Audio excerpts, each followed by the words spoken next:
Can a guide be your worst nightmare? Yes, it's a good question. Guides are usually seen as very positive peeps, right? Guides, sweethearts, right? Gentle, tea-loving, flower people. Well, a real guide is also fierce and wickedly good, but powerful, very powerful. Depends on what the function is. Depends on who's needing guidance. That determines what kind of style or approach the guide needs to assume. So when we are talking about, let's say religious guidance, then you can expect a certain kind of demeanor that would be more characteristic of the calm, peaceful type, and we are talking a lot about the peaceful type. But if we're talking about the creative guide, dealing with other, let's say, arts and sciences, then we are talking about something that does not have to be as fragile, let's say, as in the case of the religious type or the meditative type, which has to be gentle by nature, or what is expected of him is a slow-moving language and speech that is meditative and gentle and, let's say, attractive and safe. No. If we're talking about musicians and, let's say, operatic peeps and great virtuosos, they need a bit more force than that, although they can respond to gentleness, no doubt. But their particular profession warrants a certain intensity and fierceness and rage, creative rage. And that's part of the spiritual. See? It's not anti-spiritual, it's part of performance. It's part of the creative approach to things. So yes, can a very deeply, profoundly awakened spiritual guide be fierce? Absolutely. Can they be warriors? Absolutely. Can they terrify you? Absolutely. Right? They can do that. See? Do they mean to harm anybody? No, no way that I can see, but do they mean to create an effect that dramatizes the force necessary to get a job done and wake you up? Yes, definitely. Whatever it takes to wake you up. See, some of them get right in your face. Some of them know you better than you know yourself because they can get into your mind and in your world. But not for dark purposes, not for purposes of manipulation or deception. Just to help you to understand that you don't have a self. You can't hide from what's true and what's real. So, whatever means necessary, depending on the particular teaching, see, and the methods used, yes, it can be terrifying to be around certain teachers because of how open their minds are. No question about that. Yes, and music, let's say practitioners have to deal with it in regards to their own profession. You get good teachers that are mellow and you get good teachers that are fierce. Depending on what the nature is of the music you're here to play, you may need a fierce musician, see, male or female, to teach you how to play, getting the most out of you and the most that you can do with your rage, if you have anger in you, see, to purify it. The idea is not to bring up rage for no reason at all, but to be able to purify you of all that ails you in such a way that when you play your music, you feel your own divinity. Is there such a thing as a guide going too far? That's relative. Sure, a guide can go too far for anybody, but that doesn't mean the guide went far enough. See? Just shaking one's hand in a certain manner for some people would be too far. Depends. See? A person saying a word might be too far for some people who are just not ready to hear certain things. So there is a too far, and then there is not far enough. See? See, the idea is to shake a person out of their sleep, if that's possible. See? That's not going to happen all together all at once. It may take a while, because the person is here to wake themselves up. They're here to be their own master, so they have to get in touch with people that bring them up to the highest level of virtuosity, to the extreme virtuosity point, to the extreme acting point, to the extreme singing point, to the extreme writing point, see, to the extreme, see the painting point, to the extreme poetry point, to the extreme. And then from that extreme you kind of like, settle down into where you belong, where you are. But you go to certain teachers for the extreme. It's like Marine training. You're not going to be that training even in combat in many cases. But you go there for that training to be pushed to the extreme to test your limits. So for, let's say, a person on the path of creative genius, then testing your limits is fun. So in terms of spiritual processes, testing your limits is fun, but it has to be done scientifically with guidance and authority, in the manner of speaking, so you don't do harm to yourself. So the teacher is not to do it for you, but to show you how you can do it up to the extreme. If you're ready and you need that, see? Because there's some who need a little bit and there's some who need a lot. And a good teacher is going to be testing you every way, every moment, to determine how much of that a lot you can handle. Because as soon as the teacher, whoever it is, musically or in whatever other field, can bring you to that higher level, then you're bringing more to the people. You're feeling more confident, you're more at your, let's say, peak performance, and that's optimal. That's the best result for everybody. Next question. Are right and wrong still in effect in the higher worlds of spirit? Right and wrong still in effect in the higher? No, there's no such thing in the higher worlds. Now, from the higher world, a teacher can say, oh yeah, basically in terms of conventional knowledge and wisdom, yeah, there's a right and wrong. Yeah, for those who don't know any better, there's a right and wrong. But in the higher worlds, if you're going to get to the higher worlds, you have to transcend all wrongness and darkness. Otherwise, there are no higher worlds. Higher worlds are without the darkness. See?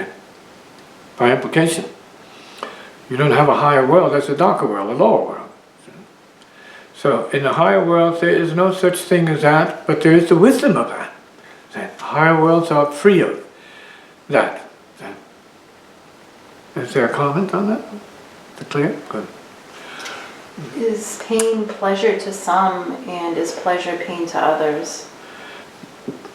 Yes. Yes, it would have to be that way, because we're talking about the relative, let's say, karmic condition to infinite varieties. I mean, it's bizarre, you know, extremes, difference, infinite. I mean, it's endless, you know, difference and variety. That's how this thing works. And the nature of, let's say, creation is variegatedness, more and more, infinite, like beyond any imagination and comprehension of what it is that can be created. If you walk through a certain forest or a jungle and you start to consider varieties of species, undiscovered and discovered, I mean, it's mind-boggling. It's beyond human comprehension. It's way, way, way beyond reach. And that's for just this little tiny, incy-wincy planet here. And you're talking about zillions. They say a zillion, gazillion planets. You know, so we're really talking about the ridiculous in terms of variety, variegatedness, and what finds pleasure, what finds pain. The idea, of course, is to get to the balance. Right? We have to get to the balance so that there's neither pleasure or pain, and then you're in the bliss of being beyond duality. Pleasure is pain. It's better to have all pain as pleasure, right? In other words, it's better to enter the bliss of peace, see? So that you don't feel the pain, but there's nothing wrong with feeling the pain as long as you know what it is, and you know it comes and it goes. In certain cases where you have people who have these chronic diseases where there's nothing but pain, yes, they have to learn how to manage that. But as I remember, like in combat, there was so much pain, there was pleasure. Yeah? I mean, they didn't feel anything. People don't feel it. It's so intense, there's something in the body that shuts off, and they have medical terminology for that, and you shut it off, and then you're in another place. See, so we have that built into us, where we can know no pain, and we can know all pleasure. How does one manage or balance out these karmas? By understanding what the spiritual is, in our case. See? If we can understand the spiritual as being outside of as well as inside the body, then we are closer to some kind of proper recognition of what it is. See? when we come to terms with understanding that our mind, our thoughts create pain and our emotions create pain, then we can get to a place, just like crazy actions. Wrong actions, inappropriate actions create pain for the body. And so once we understand the mechanics of pain, and we're talking about now controllable and manageable pain, creating pain, and how to create painlessness by avoiding pain creation, then we're managing our karma, we're managing our body-mind in such a way where we are creating more peace. So we become intelligent, we become less robotic pain creators, and we become more intelligent peace creators. And so that's where the balance is in your intelligence, and your appropriate recognition, and your practice, purification, getting rid of negative energy, and you see your vibrations start to rise. Being in a happy field, you see your vibrations start to rise. And you feel more pleasure, the pleasure of happiness, right? The pleasure of freedom, as opposed to the pain of bondage, right? And the pain of suffering. So you're saying then that managing one's pain could be simple enough as just being more mindful? It's a state of consciousness. It's a state of consciousness. Often it is merely a state of consciousness. Right? And there are many different levels of pain and suffering, many of which, I would dare say, in some cases, most of which is psychological, psychic pain, ancestral pain, memories of pain. So you meditate on them, you channel them, you replay them, you own them when they don't belong to you or anybody else. Let them pass through, let them come and go. So someone who, say, would have a tendency to have like a victim mentality, would they, is it safe to say then that they would probably experience more pain? They can be generating more pain. What they need is a master mentality. Victor. They have to become the victor. The master. They have to become that. They have to understand that if they have a slave program in them, a victim program, they have a master program. You have to start identifying with the master program. That is to say, you can master. And it's up to you to master what your karma is, what your suffering is. That's not possible in all cases, we know that. But generally and normally, yes, individuals should be able to master their pain and suffering. They should be able to master their desires and their tendencies and programs. They should be able to reel these things in and put them to good use, no doubt, in basic practice. Moving up to a higher level of reality, are the karmic trade-offs more difficult to handle? We can say that as we start moving, to use this term carefully, beyond the body consciousness, right, into the subtle, more, let's say, definitely, then you have subtle things, subtle trade-offs, say, that you have to deal with. Maybe more intense pleasure, more intense peace. And then you may have these cycles of, say, losing that, see? And they may fade out after a long period of time and purification. They may disappear, they may not. See? And so you have people with states of realization that also coincide with other, let's say, blood level conditions in some cases. They still have family karma, they still have bodies, they still have things to deal with. They still have issues, they still have memories. See? So it's not, and they have feelings, definitely. So it's not unusual to find a Mahatma or a great, let's say, spiritual leader crying in let's say, a seizure of compassion for other beings and feeling sorrow and grief for the world. This is part of it.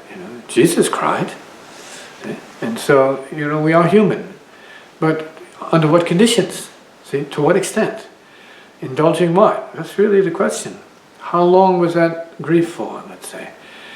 So we need to look more carefully at what it is that's going on with the person. See if they are basically, mechanically indulging, self-indulging, using it as a game to manipulate or influence other peeps like children do, and maybe have to do for their own purposes. Or if this is something more deep, profound, and mysterious, a form of shedding tears like in the case of the saints, see, who cried for their Jesus, but cried for the sins of mankind at the same time, which is maybe a little bit psychobabble for some peeps, but if you have a heart and your heart is pure, then you will understand what I'm talking about. See? We're talking about the pure heart, and who knows that? See, who feels that? Who is that? See? Yeah. How important is it to acknowledge that time karma is the master of the material universe? It's critically important, yet the way people see it is as a matter of fact, because everything is relative to time, and so, you know, we're all time beings, we're time creatures, we're created of time, we're born out of time, we're born at a time, and so it's like the norm. So, but we have to understand that what holds us back is that very machinery. We are not that machinery, although we have been cultured into that machinery in order to be in this dimension of time. We are not that. We are more than that. See? When we leave the body, we are no longer victims and subject to that time. See? And I'm speaking not only when you can leave the body when you're awake, but when you can leave the body when you go to sleep. See, there's no time. You can have, let's say, glimpses of time sequences in your dream state. But that's not all that's going on. What's going on is mostly inaccessible. See? So we need to know that, yes, time rules, and we have to reconcile that somehow. We have to come to terms with that. We have to meet the Lord of Time, the cow, see, face to face. How important is it to acknowledge that freedom, liberation from self-bondage is the master of the spiritual sky? Well, so, let's say, if coming to terms with the time function, say, the time world as master, in order to get up to that place where you can meet time, the time master, who's known in India as Kal Niranjan, then you want to take a step beyond that, and then you move to the next level, which is the freedom, realization, beyond time, and being then able to co-emerge with time, work with time, but freely, see? Not so much independent of it, but it's seemingly independently of time, because then you are free agent, moving in and out of time, so you can create time. Okay?